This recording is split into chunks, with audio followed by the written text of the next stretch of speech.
O mundo percebeu que precisa combater a República Islâmica, e essa guerra foi reiniciada esta semana após o fracasso das negociações, que novamente se revelaram uma armadilha montada pela República Islâmica para o Ocidente. O governo do Reino Unido classificou a Guarda Revolucionária Islâmica como organização terrorista. Já era hora. Os estados do Golfo, que tentaram mediar a guerra por meses, agora veem que isso não vai funcionar. Trump anunciou o fim do memorando de entendimento, chamou os iranianos de mentirosos e declarou que os Estados Unidos serão os guardiões do estreito. Se estiver confusa, não se preocupe, estou aqui para ajudar. Bem-vinda ao Mira K Show na JNS TV. Vamos começar do começo.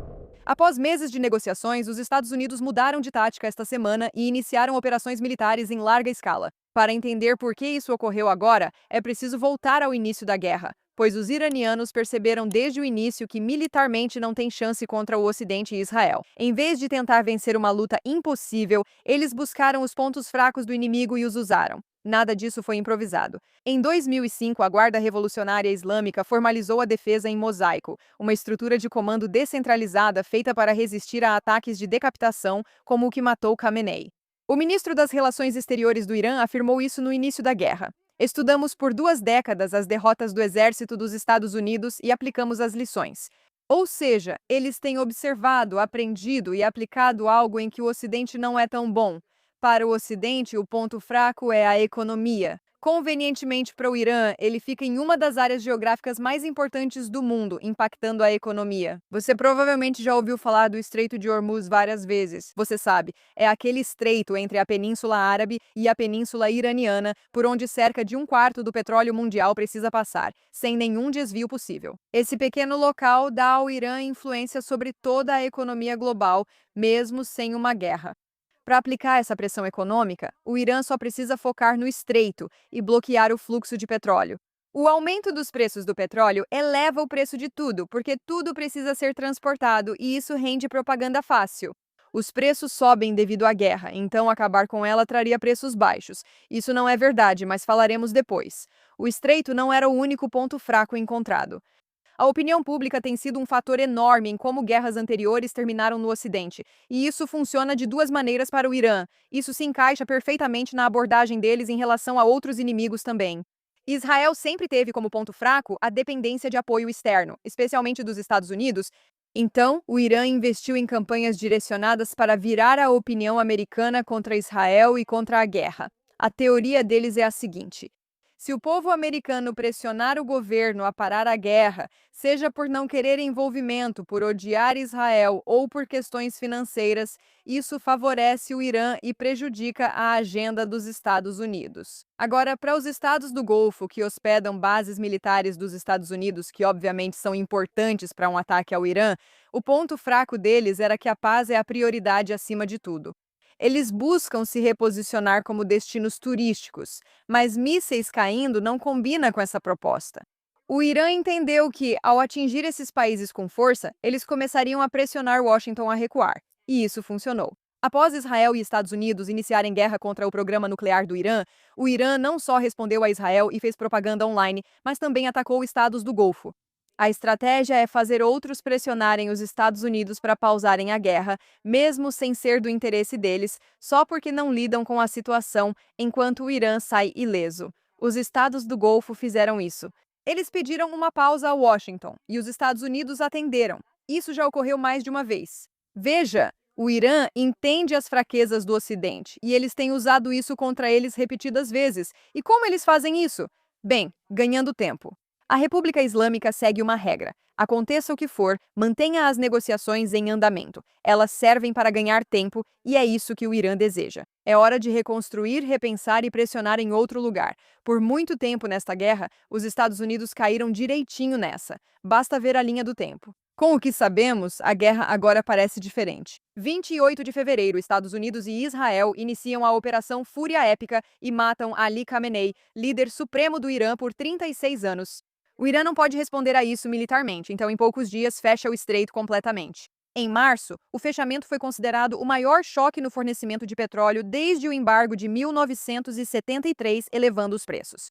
Trump pede à OTAN, Japão, Coreia do Sul e outros que enviem navios para proteger o estreito, mas todos recusam. A ministra da Defesa da Alemanha é direta. essa não é nossa guerra, e a pressão sobre os Estados Unidos cresce. Eles precisam de cessar fogo devido a pressões externas. O primeiro ocorre em 8 de abril e dura 5 dias até 13 de abril. Os Estados Unidos iniciam um bloqueio naval aos portos iranianos, e o Irã chama isso de violação do acordo recém-assinado, mas não especifica qual. Em 17 de abril, o Irã declara o estreito totalmente aberto, e por cerca de um dia, isso realmente parece possível. Em 18 de abril, menos de um dia depois, as embarcações da Guarda Revolucionária Iraniana atiram contra navios que tentam passar, incluindo embarcações de bandeira indiana, francesa e britânica, e a reabertura termina antes de uma semana.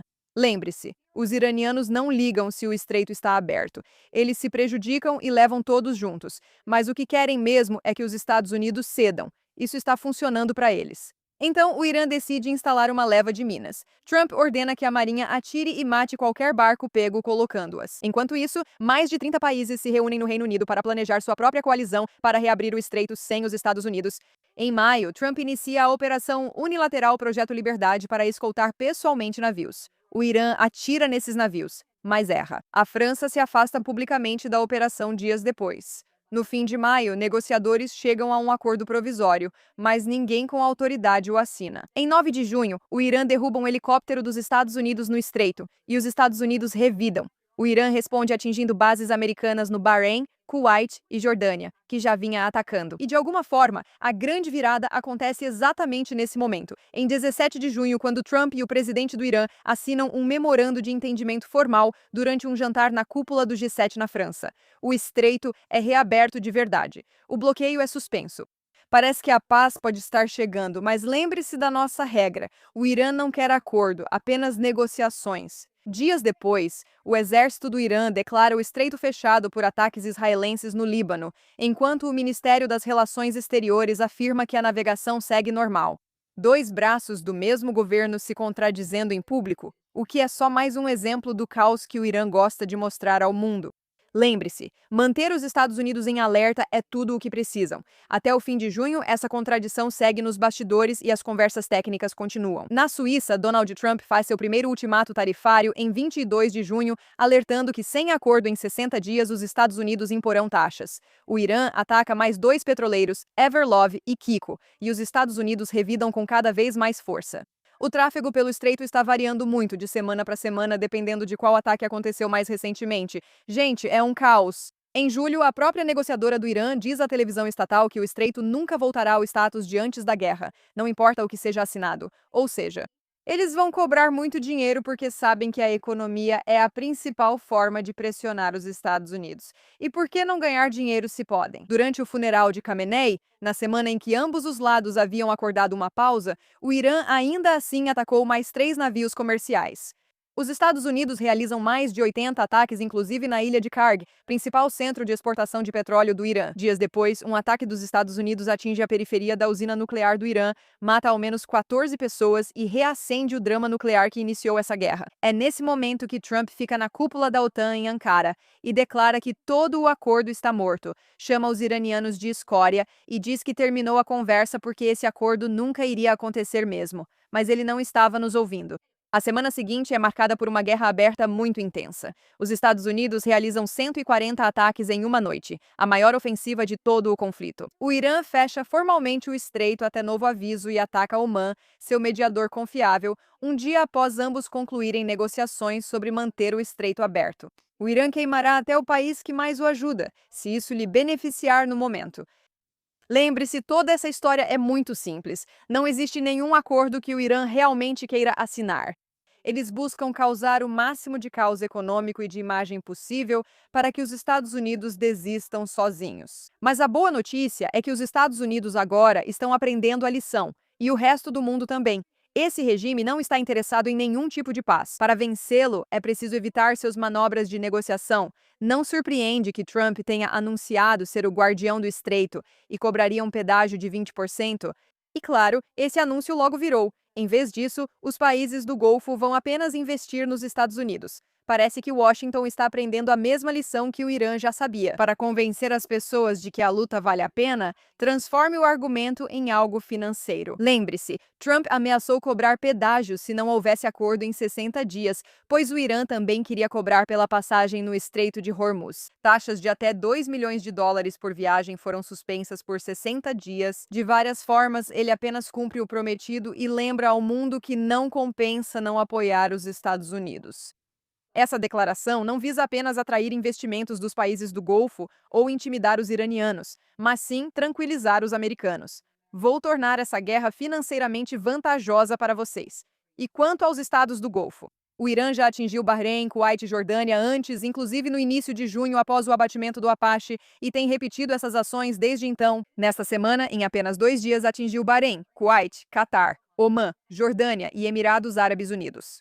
2 petroleiros dos Emirados foram atingidos no estreito, matando um tripulante indiano e a Índia intervém.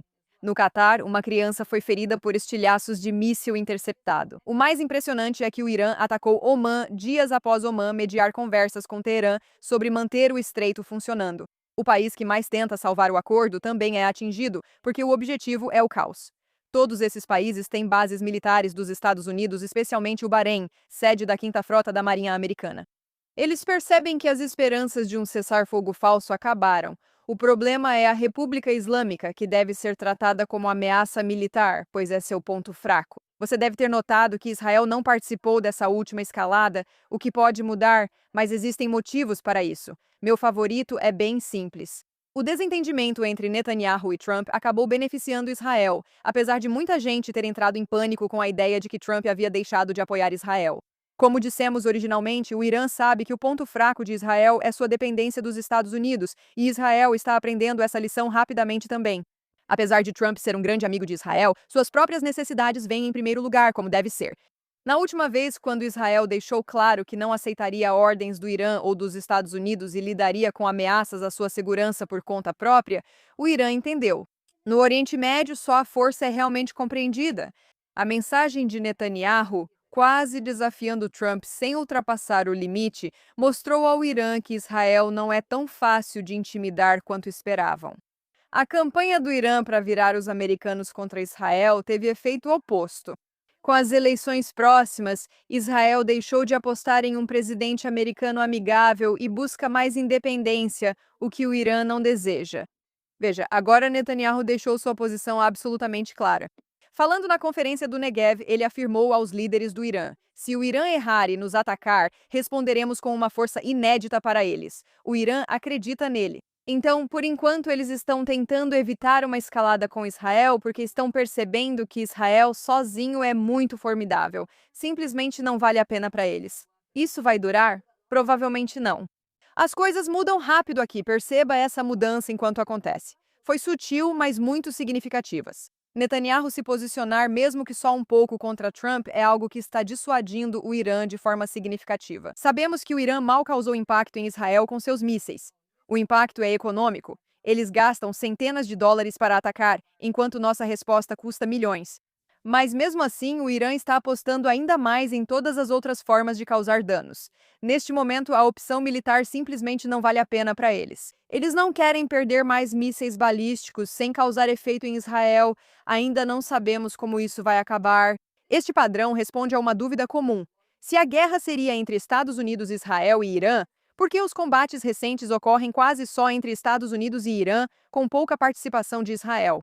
Vamos voltar ao ponto inicial. O Irã sabe que não pode vencer uma luta militar contra Israel ou o Ocidente. Isso é mais verdade agora do que nunca.